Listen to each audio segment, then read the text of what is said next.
on accueille maintenant Nicolas Bertoldi, qui est de l'Université de Paris 1 Panthéon-Sorbonne, l'Institut d'Histoire et de Philosophie des Sciences et des Techniques, et Antonine Nicoloulou, qui travaille à l'Université de Tours, à l'INSERM, laboratoire d'imagerie et cerveau, et qui vont nous parler de génomique et médecine prédictive, problématiques et enjeux transversaux. Merci. Bonjour. Contrairement à d'autres contributions que vous avez pu entendre jusqu'ici, la nôtre ne visera pas à présenter des travaux de recherche originaux, mais à restituer les thèmes et les problèmes qui ont été abordés par les intervenants qui ont contribué à 2 workshops organisés par Philippe Hudman de l'IHPST à Paris et directeur de recherche de l'IHPST à Paris et par Christopher Donahue, archiviste à l'NHGRI, l'Institut national de recherche sur le génome humain à Bethesda aux États-Unis, avec les soutiens de l'Université Sorbonne Paris-Cité dans le cadre du programme La personne en médecine. Donc, ces 2 workshops ont été consacrés aux problèmes épistémologiques, historiques, éthiques et politiques soulevés par la médecine prédictive ou personnalisée.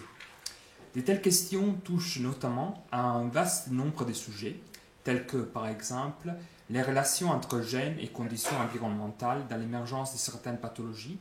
la redéfinition des concepts de santé et de maladie, ainsi que d'autres catégories nosologiques au prisme de la médecine prédictive, ou encore l'impact du développement de cette nouvelle approche thérapeutique sur les inégalités entre différents groupes sociaux. Les intervenants qui ont contribué au workshop ont ainsi adressé différents aspects de telles problématiques, dont nous développerons ici certains enjeux d'intérêt transversal. L'importance de ces rencontres a donc résidé dans la pluralité des disciplines et des perspectives impliquées. Les différentes interventions relevées de l'histoire, de la philosophie des sciences, des sciences sociales, du droit, de la génétique et de la médecine.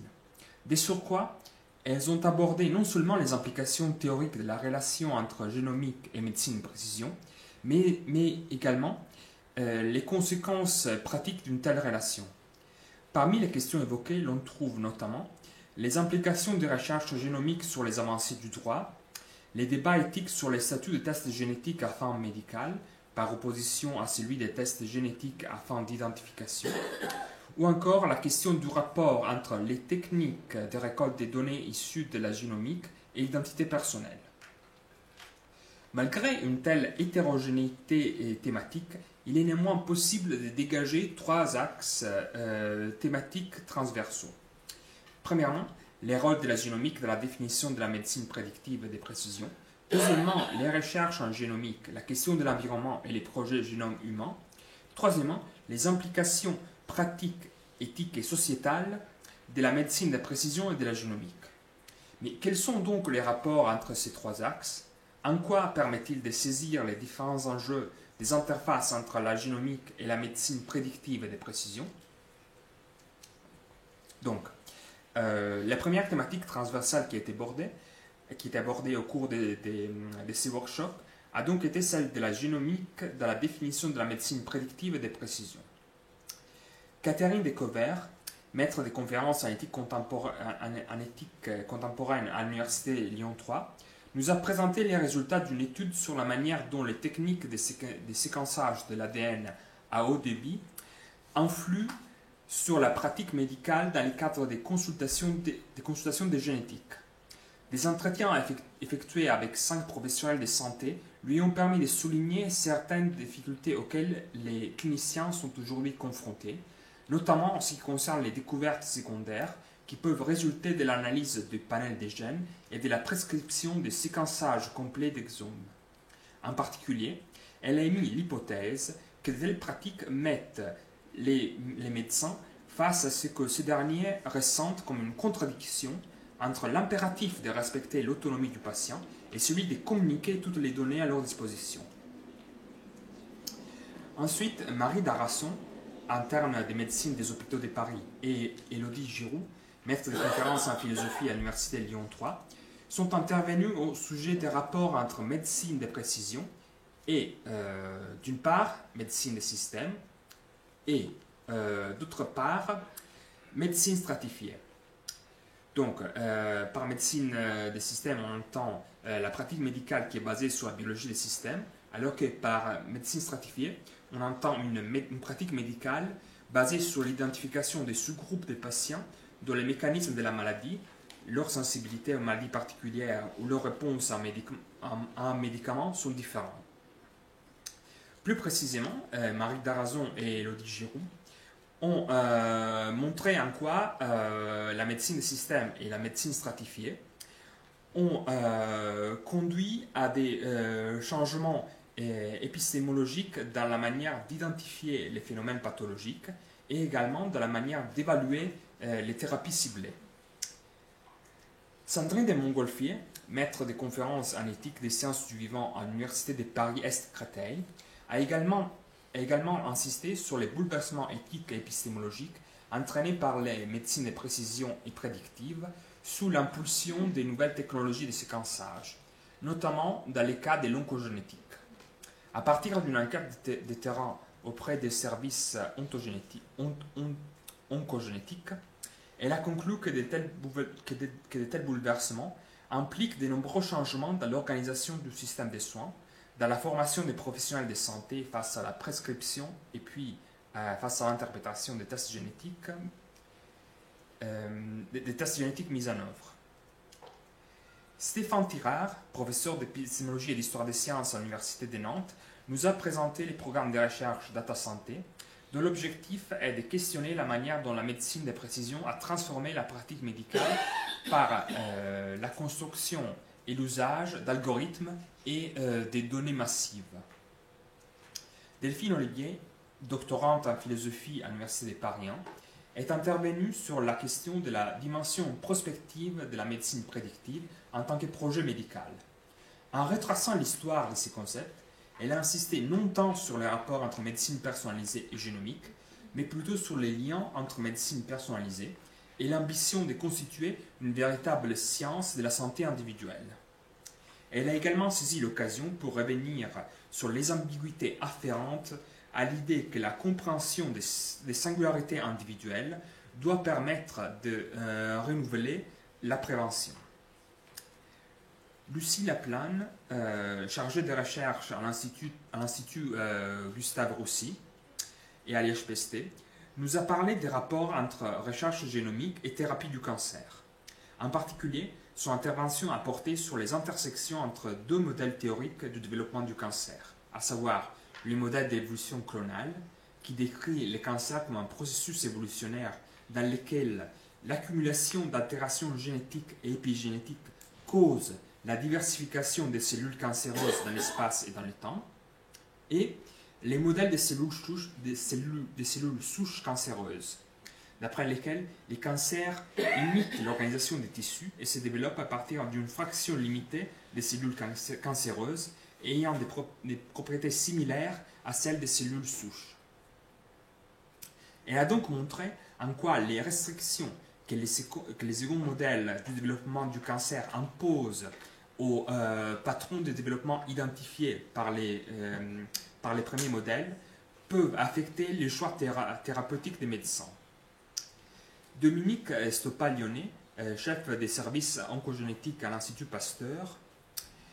est intervenu au sujet des tests génétiques du cancer du sang et des ovaires comme paradigme pour la médecine prédictive. Elle a mis en avant à la fois les implications déontologiques de l'usage des techniques génomiques dans le dépistage du cancer, ainsi que les implications scientifiques d'un tel usage. En particulier, elle a insisté sur le fait que la médecine prédictive ne doit plus prendre en considération seulement le génome, mais toutes les données moléculaires présentes dans la cellule.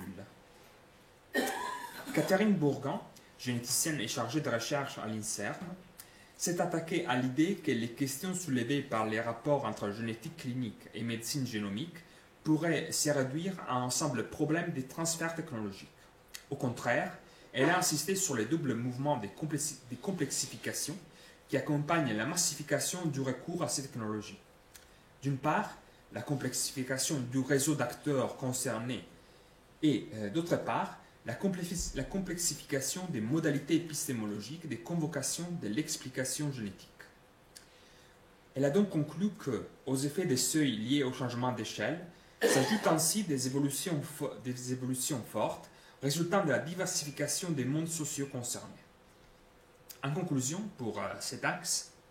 Laurence Brody, directeur de l'unité génomique et société du NHGRI, a traité du problème théorique de la définition du concept de précision en médecine de précision, dans le cadre de la transition de la médecine génomique à la médecine de précision. Et je cède la parole à Anthony pour les axes suivants. Alors le deuxième axe, la deuxième thématique transversale qui a été abordée lors de ces journées de workshop a porté sur les recherches donc en génomique, la question du rapport à l'environnement et plus spécifiquement le projet Génome Humain, puisque un des deux organisateurs était partie prenante dans le NHGRI. Donc il s'agit de Christopher Donohue, qui est donc historien à l'Institut américain de recherche sur le génome humain, et qui, au cours de ces deux workshops, lors de deux interventions, nous a retracé de manière très éclairante l'histoire du projet Génome Humain, de l'Institut dans son ensemble, et plus généralement de l'étude des variations humaines à l'échelle génomique. Il a ainsi expliqué que d'un point de vue historique, il reste encore assez difficile de savoir quand a véritablement commencé le projet Génome Humain, que peut-être il n'avait véritablement commencé qu'en 1997 et non au début des années 90, comme on le voit encore souvent écrit, et que un personnage aussi célèbre et important que James Watson, le co-découvreur de l'ADN en 1954 avec Francis Crick, n'était finalement certainement pas celui qui avait officiellement été à l'initiative du projet, contrairement à ce qui avait souvent été dit, parce qu'il n'était pas un agent fédéral et que seul un agent fédéral était alors habilité par l'Institut pour prendre la tête d'un tel projet. Alors ces éléments historiques ont permis de soulever la question de la place des institutions, et notamment des institutions américaines, dans le projet de séquençage du génome humain, et de l'importance finalement de procéder à une certaine déconstruction de certaines mythologies historiques. Cela s'illustre également sur le plan scientifique, puisque, comme Christopher Donohue nous l'a rappelé, ce qui a finalement été dévoilé comme étant le génome de référence en 2003 n'était en réalité pas le génome d'une seule personne, mais bien la combinaison de 4 génomes d'individus caucasiens. Or, beaucoup de travaux qui ont eu lieu par la suite, et jusqu'à aujourd'hui encore, dans l'Institut, peuvent finalement être interprétés comme visant en partie à donner une certaine légitimité à ce génome de référence, en effectuant notamment des recherches sur des populations de diverses origines. Enfin, il nous a dit que, puisqu'aujourd'hui le génome n'est plus une utopie, se pose désormais la question de l'identité de l'Institut de recherche sur le génome humain et de ses objectifs. Il apparaît que, désormais, l'essentiel de la recherche de l'Institut est orienté vers des questions de génomique liées à la santé publique, ce qui, pourtant, va en un sens à l'encontre de la politique de recherche et de développement initiale de l'Institut. En quelque sorte, l'Institut, désormais, ne s'intéresse plus tant à la génomique, mais davantage à des questions relatives aux applications médicales. Une des conséquences est l'intérêt porté aux diverses populations humaines et aux variations entre populations. La question étant alors de savoir dans quelle mesure on peut distinguer ce qu'on appelle la génétique ou la génomique des populations d'une forme renouvelée de raciologie. En d'autres termes, toute pensée populationnelle implique-t-elle implicitement une forme d'eugénisme? Par ailleurs, si le déterminisme génétique semble encore bien présent parmi les schèmes explicatifs des travaux de l'Institut, d'autres critères relatifs à l'évolution, comme la question de l'aptitude ou la fitness, ou l'héritabilité, ne semblent pas toujours bien évalués. J'ai moi-même fait une présentation lors de ces workshops dans laquelle je montrais les limites finalement de l'idée de trouver des variants communs à toutes les populations qui pointeraient vers des maladies communes afin d'améliorer la santé en général, plutôt que de regarder les particularités propres à des populations spécifiques, en soulignant notamment les limites de l'analyse de la variation au sein de ce schème déterministe appliqué à la génétique. Alexandra Soulier, chercheuse à l'unité de santé publique de l'INSERM, au Centre de recherche en éthique et bioéthique de l'Université de Uppsala,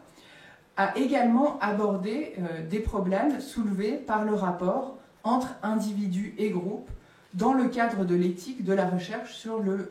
génome humain. En particulier, elle a concentré son intervention sur le protocole éthique pour la collecte d'échantillons d'ADN développé par l'Institut Morrison de l'Université de Stanford dans le cadre de Human Genome Diversity Project. Ce protocole vise en effet à encadrer la détermination du profil génétique de groupes ethniques vulnérables tout en tenant compte de leur dimension culturelle et en développant la notion de consentement communautaire. Ce faisant, il soulève néanmoins de nombreux questionnements relatifs aux relations entre populations biologiques et communautés culturelles, ainsi qu'à celles entre individus et groupes dans l'expression du consentement. Vance Bonham, également membre associé à l'Institut de génomique humaine, nous a montré en quoi la génomique contribue à influencer l'utilisation des concepts de race et d'ethnicité dans la recherche biomédicale et permet en retour de comprendre aussi les disparités raciales et ethniques en santé. Dominique Stoppa-Lyonnet, à nouveau, nous a montré en quoi le cas des cancers du sein et des ovaires constituait un exemple paradigmatique de la médecine prédictive en s'appuyant sur les tests génétiques. Elle a ainsi souligné les rapports entre la recherche en génomique, notre capacité et les limites rencontrées dans l'identification de variants génétiques et dans quelle mesure, parfois limitées lorsqu'il s'agit de causes non plus polygéniques mais omnigéniques, je la cite, tout le génome est impliqué dans un cancer particulier. Donc, dans quelle mesure, parfois limitée, on peut prédire la survenue d'un cancer chez un individu. Ainsi, elle a souligné qu'il existait encore de trop nombreux cas où la mammectomie prophylactique est réalisée sans connaissance adéquate des réels risques de cancer encourus. Enfin, Lawrence Brody a retracé les diverses transitions qui ont conduit de la génétique mendélienne au séquençage génétique et du séquençage génétique à la prédiction personnalisée, en soulignant notamment dans quelle mesure, dans chacune des situations, il ne s'agissait pas du même concept de prévision et de prédiction. Il fallait prêter attention à ces différences dans ces transitions. J'en viens finalement à une troisième thématique transversale que nous avons identifiée lors de ces journées de workshop, qui a porté sur les implications pratiques, éthiques et sociétales de la médecine de précision et de la génomique. Joëlle Vailly, directrice de l'Institut interdisciplinaire sur les enjeux sociaux, qui, après avoir poursuivi des recherches en biologie, a opéré une reconversion vers les sciences sociales, en s'intéressant aux questions de sociologie et d'anthropologie politique, de la biomédecine, de la génétique et de la santé, a présenté, à travers une perspective anthropologique, de quelle manière les techniques d'identification, issues des avancées de la recherche génomique, pouvaient avoir un impact sur le système judiciaire et notamment sur la question de la preuve juridique.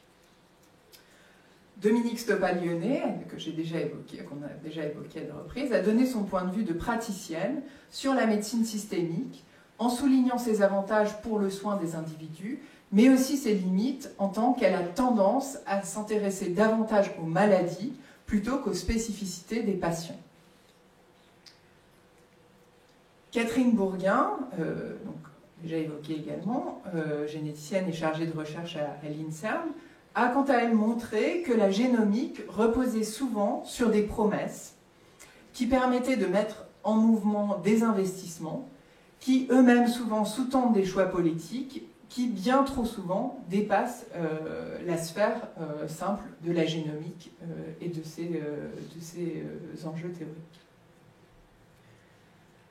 La philosophe et éthicienne Catherine de Quever, aussi déjà mentionnée, a souligné les difficultés rencontrées par les praticiens, notamment face à cette idée selon laquelle la Next Generation Medicine produirait une véritable révolution dans la pratique médicale. Souvent, beaucoup ne voient là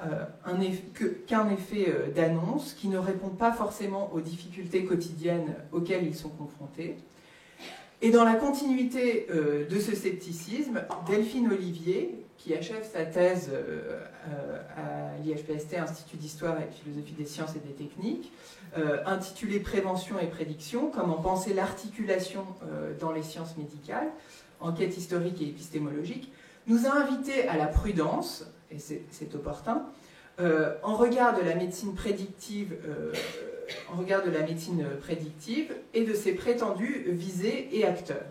Elle nous a invités en effet à nous interroger sur l'écart qu'il peut y avoir à travers ce type d'annonce entre science et idéologie, ce qui est fait et ce qui est proposé, et les éventuels conflits d'intérêts qui peuvent survenir. En d'autres termes, elle nous a invités à concevoir davantage la médecine prédictive comme un objet problématique plutôt que comme une réalité simple qui serait à analyser. Enfin, Vance Bonham a montré comment l'Institut de recherche sur le génome humain a géré la question de la médiation et de la communication relativement à sa nouvelle approche dite populationnelle, qui correspond en réalité à une prise en compte de spécificités culturelles. Là encore, il est apparu que la question des idéologies n'était pas neutre dans ce débat et qu'on retrouve des interrogations autour de la question de la race qu'on pensait pourtant définitivement enterrée. Je redonne la parole à Nicolas pour la conclusion. Donc, pour conclure, ces deux workshops qui sont déroulés sur 4 journées ont laissé la place à de nombreuses discussions et réflexions, ouvrant vers des questions qui restent à être travaillées. Notamment, juste pour faire quelques exemples, premièrement, la question de l'agencement entre généralisation, stratification et individualisation dans le cadre de la transition des techniques issues de l'analyse génomique vers leurs applications thérapeutiques. Deuxièmement, la question des rapports entre analyse statistique et modélisation mécaniste à la fois dans l'activité diagnostique et dans la thérapeutique.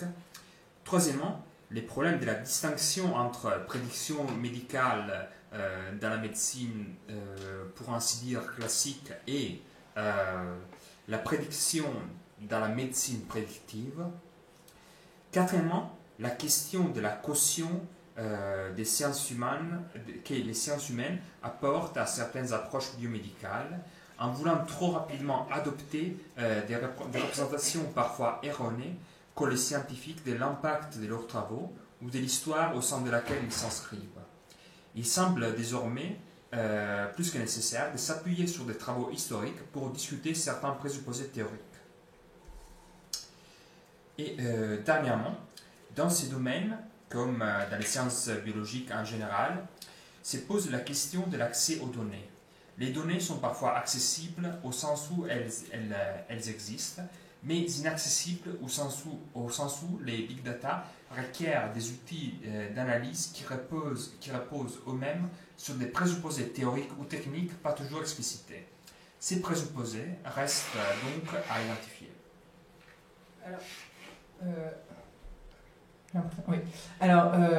Un exemple relatif à ces questions des big data, un exemple scientifique, Aujourd'hui, lorsqu'on veut faire du séquençage, on va déposer les données sur une plateforme et on va récupérer ensuite les résultats. Et d'une certaine manière, au cours de ces journées, a pu être soulevée la question de la maîtrise de ces données, au sens où les scientifiques qui font ce dépôt perdent en quelque sorte le contrôle de leur analyse, puisque c'est le serveur qui va réaliser cette analyse à leur place. Et donc, une question qui est soulevée ici est celle de savoir est-ce que ce changement technique va avoir des implications sur l'interprétation que l'on va faire de ces résultats, voire sur la compréhension qu'on en a. Notre point de conclusion, c'est que la question de la séquence génomique est encore trop largement associée, malgré tout ce que l'on sait, notamment sur l'importance des facteurs environnementaux, épigénétiques, culturels, à notre identité. Et il existe, semble-t-il, encore trop de désinformation concernant le rapport entre une séquence d'ADN et l'identité. Donc là, il apparaît clairement que a été soulevée au cours de ces journées la question de définir un certain nombre de concepts et qu'un certain nombre de concepts restaient encore à éclairer, comme ceux, je donne ici seulement 2 exemples, de variants communs ou de maladies communes, comme nous avons pu les évoquer dans cette présentation. Enfin, nous sommes à une époque où, avec la génomique, nous avons trop souvent l'impression que nous allons en direction d'un progrès où, on le voit, il y a un amalgame entre ce qui est promis par des firmes comme 23andMe, qui vous assure que vous allez découvrir votre véritable identité grâce à votre ADN, ou encore l'idée selon laquelle on pourrait poser un véritable diagnostic en s'appuyant uniquement sur la génétique. Voilà, donc autant de questions qui ont été ouvertes par ces workshops. On ne va pas tout de suite.